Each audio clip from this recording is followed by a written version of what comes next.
So you're thinking about getting a drill. Well, you have to know how to change a drill bit. Let's dive in.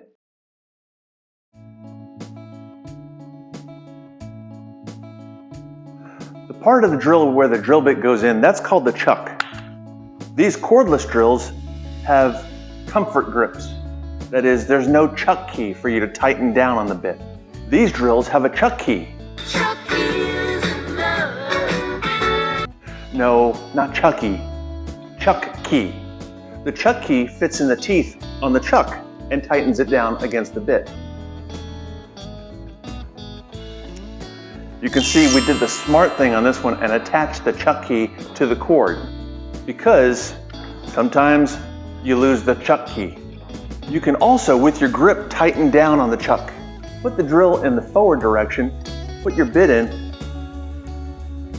and as you're holding the bit, hold the chuck.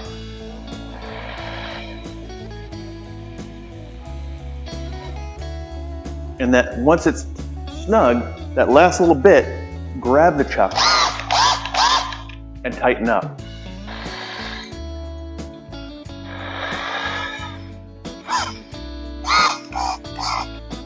To loosen the bit, switch it in reverse and hold the chuck, and the bit will pop out.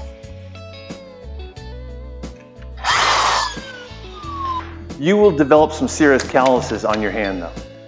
That's why manufacturers have gotten to the comfort grip plastic.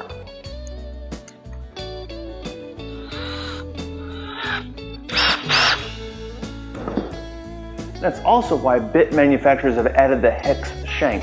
It helps hold it in the chuck. For drills like this that are hand tight, it helps keep the drill bit from spinning inside the chuck. For more tool tips, click the image on your screen now.